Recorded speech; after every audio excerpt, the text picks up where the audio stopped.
जब उस आदमी ने पीछे मुड़कर देखा तो मारे डर के सामल की चीख निकलते निकलते रह गई, क्योंकि इसकी शक्ल इतनी भयानक थी कि कोई कमजोर दिल वाला होता तो वो इसे देखकर वही खौफ से मर जाता।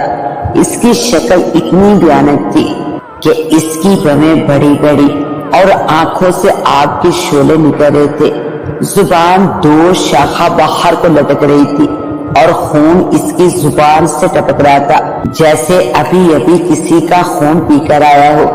पूरे जिस्म के साथ बिच्छू और दूसरे कई किस्म के हशरात चिपके हुए थे। दोनों बाजुओं के साथ 2 अदद फालतू हाथ, यानी इसके 4 हाथ थे। अचानक रोशनी की एक बहुत बड़ी और तेज दहाड़ आई और इसने दोबारा बोलना शुरू कर दिया। सहरदानों, जैसा कि हमने इसकी महबूबा के साथ किया, वो अब इसको पहचानने से इनकार कर रही है। अब इसका भी हम यही हाल करेंगे और इस तरह हम पूरे प्रेम नगर और चांद नगर को अपना शिकार बनाएंगे।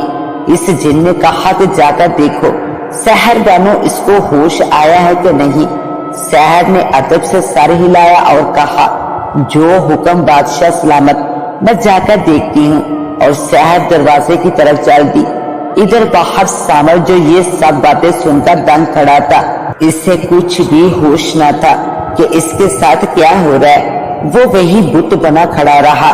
इतने में सहर ने दरवाजा खोला तो देखा कि सावल बुत बना खड़ा था। सहर सावल को दरवाजे के पास खड़ा देखकर हैरान सी रह गई कि इसने हमारी तमाम बातें सुन तो नहीं ली।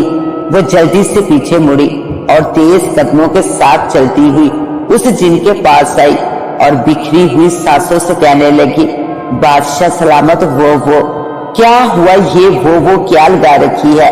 क्या तुम्हें किसी सांप ने सूंघ लिया है? इससे आगे भी कुछ बोलो। सहर ने अपनी सांसों को दुरुस्त करते हुए कहा, वो सांवल, इसने हमारी बातें सुन ली हैं। वो बाहर ही खड़ा था। तो फिर क्या हुआ? इसको अंदर लेकर आओ, मैं देखता हूँ इसको कि वो क्या कर सकता है। वो उन्हीं कदमों वापस मुड़ी और सांवल के पास चली गई। चलो अंदर, वो तुमको बुला रहे हैं। वो कुछ बोलने लगा था कि इसने जबरदस्ती इसको अंदर की जानब धक्का दे दिया।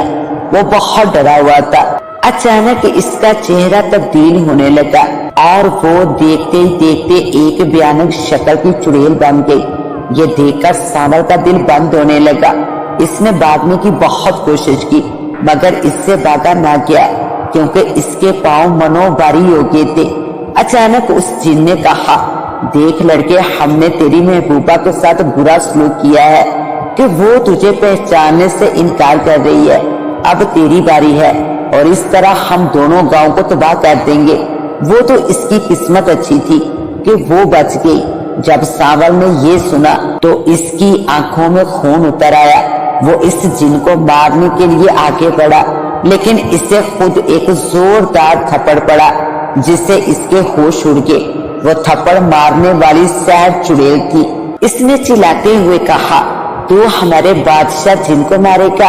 हम तेरा वो हाल करेंगे कि तेरे घर वाले भी तुझे पहचानने से इनकार कर देंगे।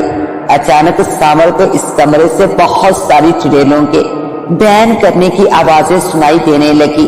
कभी किसी के हंसने की आवाज आती तो कभी रोने की।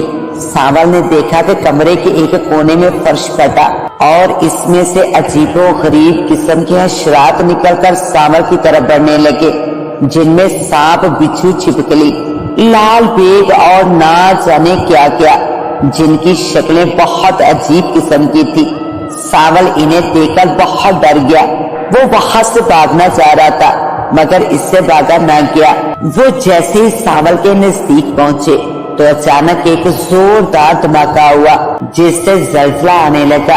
अचानक सांवल के सर पर कोई भारी चीज लगी जिससे इसको होश न रहा और वो बेहोश हो गया।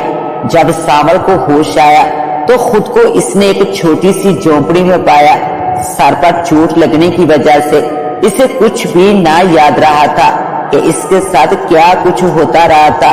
इसका सर दर्द से फटा जा रहा था। इसने झोंपड़ी का जायजा लिया जो बहुत छोटी सी थी। वो उठा और झोंपड़ी से बाहर निकल आया। झोंपड़ी से बाहर एक चारपाई बिछी हुई थी और इस पर एक बुजुर्ग बाबा तशरीफ फरमाते। बहुत ही नूरानी सूरत वाले थे, दाढ़ी के बाल सफेद और वो हाथ में तस्बीह लिए हुए विद कर रहे थे। सावल इनके नजदीक गया और बाबा से कहा, बाबा आप कौन हैं? बाबा ने आंखें खोली। बेटा तुमको होश आ गया है? जी बाबा। लेकिन देखो सावल बेटा, अपना नाम इसके मुंह से सुनकर इसको मजीद हैरानगी हुई और बोला, बाबा आप मेरा नाम कैसे जानते हैं? बेटा इधर आओ, मैं तुमको बताता हूँ। बाबा ने इसको अपने पास बिठा लिया। हाँ अब पूछो, क्या पूछना चाहते हो? इनकी बात सुनकर सावल बोला, बाबा जी ये मेरे साथ क्या हो रहा है? हाँ बेटा जानता हूँ मैंने तुमको इस जिन और चुड़ैल से छुटकारा दिलाया है। अगर मैं कुछ लेट हो जाता तो हो सकता था कि वो तुमको मार डालते, लेकिन बाबा वो मुझे क्यों मारना चाहते थे पता नहीं, अल्लाह बेहतर जानता बेटा। लेकिन इतना जरूर जानता हूँ कि तानिया के साथ क्या हुआ, बल्कि ये कहना ज्यादा मुनासिब होगा कि तानिया अब इस दुनिया में नहीं है। इन दोनों ने मिलकर तानिया को मार दिया है। अब तानिया के रूप में वो काली डायन है जो चांद की 14वीं को एक भयानक रूप धारेगी और चांद नगर और प्रेम नगर को तबाह बर्बाद करेगी। चांद की 14वीं पूरे 1 महीने के बाद है और वक्त बहुत ही कम है। उस जिन को सहर नाम की चुड़ैल को तो मैंने खत्म कर दिया है। अब इस काली डायन का खात्मा तुम ही करोगे जो तानिया के रूप में चांद नगर में रह रही है। सावल के अंदर ये सुनकर इंतकाम की आग भड़क उठी और इसे अपने प्यार का बदला भी तो लेना था। इसने कहा, बाबा जी मैं जरूर अपने दोनों गांव को बचाऊंगा, इसके लिए चाहे मुझे कुछ भी करना पड़ेगा मैं करूंगा। बाबा जी बोले, हाँ मैं तुमको सब कुछ बता दूंगा।